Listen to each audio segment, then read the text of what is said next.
ప్రియమైన సహోదరి సహోదరులారా, మీకు శుభవార్త. 2025 సంవత్సరంలో మొత్తం 365 అంశాలను మీతో పంచుకోబోతున్నాము. జనవరి 1వ తేదీ నుండి ప్రతిరోజు ఒక అంశము మరియు దానికి సంబంధించిన వాక్యమును పంచుకుంటాము. దయచేసి ఆ వాక్యములను వినండి, ధ్యానించండి మరియు ఆశీర్వదించబడండి. దయచేసి సబ్స్క్రైబ్ చేయండి మరియు మీ స్నేహితులతో పంచుకోండి. ధన్యవాదాలు.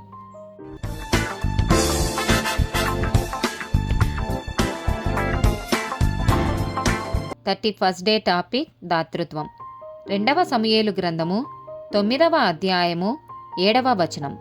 అందుకు దావీదు, నీవు భయపడవద్దు, నీ తండ్రి అయిన యోనాతాను నిమిత్తము నిజముగా నేను నీకు ఉపకారము చూపి నీ పితరుడైన సౌలు భూమి అంతయు నీకు మరలా ఇప్పింతును, మరియు నీవు సదాకాలము నా బల్ల యొద్దనే భోజనం చేయుదువని సెలవీయగా. సామెతల గ్రంథము 3వ అధ్యాయము 27, 28 వచనాలు. మేలు చేయటని చేతనైనప్పుడు దాని పొందదగిన వారికి చెయ్యకుండా వెనుక తీయకుము. ద్రవ్యము నీ యొద్దనుండగా రేపు ఇచ్చెదను పొయ్యిరమ్మని నీ పొరుగువానితో అనవద్దు. యెషయా గ్రంథము 58వ అధ్యాయము 7వ వచనం. నీ ఆహారము ఆకలిగొనిన వారికి పెట్టుటయు, నీ రక్త సంబంధికి ముఖము తప్పింపకుండుటయు, దిక్కుమాలిన బీదలను నీ ఇంట చేర్చుకొనుటయు.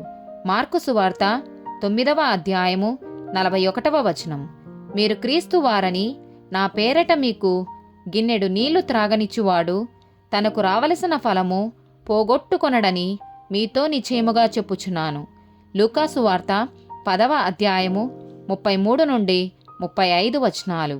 అయితే ఒక సమరయుడు ప్రయాణమైపోవచ్చు అతడు పడియున్న చోటికి వచ్చి అతనిని చూచి అతని మీద జాలిపడి దగ్గరకు పోయి నూనెయు ద్రాక్షారసమును పోసి అతని గాయములను కట్టి తన వాహనము మీద ఎక్కించి ఒక పూటకూళ్ళవాని ఇంటికి తీసుకునిపోయి అతని పరామర్శించెను. మరునాడు అతడు 2 దేనారములు తీసి ఆ పూటకూళ్ళవానికిచ్చి, ఇతని పరామర్శించుము, నీవింకేమైనను ఖర్చు చేసిన ఎడల నేను మరలా వచ్చినప్పుడు అది నీకు తీర్చెదనని అతనితో చెప్పిపోయెను. లూకాసు వార్త 19వ అధ్యాయము 8వ వచనం. జక్కయ్య నిలవబడి, ఇదిగో ప్రభువా, నా ఆస్తిలో సగము బీదలకిచ్చుచున్నాను. నేనెవని యొద్దనైనను అన్యాయముగా దేనినైనను తీసుకొనిన ఎడల అతనికి 4 గంతలు మరలా చెల్లింతునని ప్రభువుతో చెప్పెను. అపోస్తుల కార్యములు 2వ అధ్యాయము 44 నుండి 46 వచనాలు. విశ్వసించిన వారందరూ ఏకముగా కూడి తమకు కలిగినదంతయు సమిష్టిగా ఉంచుకొనిరి. ఇదియుగాక వారు తమ చరాస్తులను అమ్మి అందరికిని వారి వారి అక్కరల కొల్లది పంచిపెట్టిరి. మరియు వారేకమనస్కులై ప్రతిదినము దేవాలయములో తప్పక కూడుకొనుచు ఇంటింట రొట్టె విరుచుచు దేవుని స్తుతించుచు ప్రజలందరి వలన దయ పొందిన వారై. అపోస్తుల కార్యములు 4వ అధ్యాయము 32 నుండి 37 వచనాలు. విశ్వసించిన వారందరూ ఏకహృదయమును ఏకాత్మయు గలవారై ఉండిరి. ఎవడునూ తనకు కలిగిన వాటిలో ఏదియూ తనదని అనుకొనలేదు. వారికి కలిగినదంతయు వారికి సమిష్టిగా ఉండెను.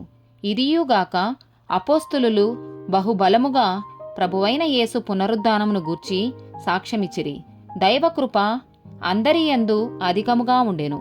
భూములైనను ఇండ్లైనను కలిగిన వారందరూ వాటిని అమ్మిన వాటి వెల తెచ్చి అపోస్తుల పాదముల యొద్ద పెట్టుచూ వచ్చిరి.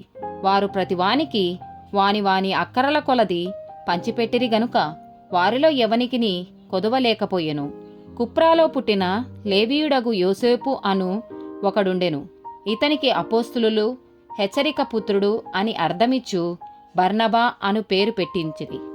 ఇతడు భూమి గలవాడయుండి దానిని అమ్మి దానిని వెల తెచ్చి అపోస్తుల పాదముల యొద్ద పెట్టెను. అపోస్తుల కార్యములు 10వ అధ్యాయము 2-4 వచనాలు. అతడు తన ఇంటి వారందరితో కూడా దేవుని యందు భయభక్తులు గలవాడయుండి ప్రజలకు బహుధర్మము చేయుచు ఎల్లప్పుడూ దేవునికి ప్రార్థన చేయువాడు. అతడు దూత వైపు తేరిచూచి భయపడి, ప్రభువా, ఏమని అడిగెను. అందుకు దూత, నీ ప్రార్థనలను నీ ధర్మకార్యములను దేవుని సన్నిధికి జ్ఞాపకార్థముగా చేరినవి. అపోస్తుల కార్యములు 11వ అధ్యాయము 29వ వచనం. అప్పుడు శిష్యులలో ప్రతివాడును తన తన శక్తి కొలది యూదయలో కాపురమున్న సహోదరులకు సహాయము పంపుటకు నిశ్చయించుకొనెను. ఆమెన్.